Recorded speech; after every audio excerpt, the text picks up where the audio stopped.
If you're from San Diego, you probably remember back in the 1980s and 90s, there was a store in Kearny Mesa called the San Diego Technical Bookstore, something like that. It was nirvana for nerds. This was one of the greatest bookstores in the history of mankind because everything in this bookstore was about computers. And this is before the internet, so you had to go buy a book on how to use your computer.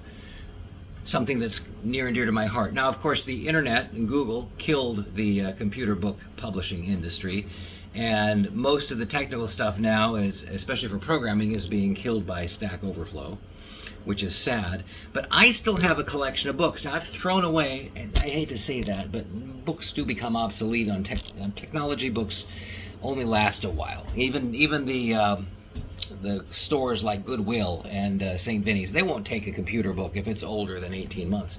Understand the technology changes. So it became time for me today to purge my library of books that were near and dear to my heart that I paid a lot of money for, even now, even in the internet age.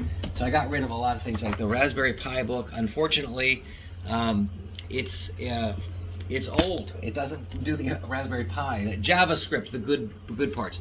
This book really ticked off the guy who wrote the huge JavaScript book, which I might have here. No, I don't. Anyway, it really ticked him off because it's like saying that the rest of the book are the bad parts. Anyway, this was a bestseller for the longest time, and I did use that book. Anyone remember CGI? This is how you program the web before PHP.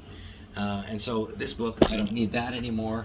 I wanted to get into Java, and so I got the Java for Dummies book. I got a C++ book. I'm getting too much stuff. Little Perl quick guide. I remember programming in Perl back in the early days of the web. Perl was fun. So I'm getting rid of all my Perl, learning Perl. I got Perl cookbook, programming Perl, Java and Ajax, a book on regular expressions, which every nerd needs, by the way. But unfortunately, all this stuff, and there are O'Reilly books, even though I write for Wiley. Anyway, all this stuff, unfortunately, I gotta purge it. I hate throwing away computer books, but technology changes, and of course, my desires do not match the amount of time that I have in a day.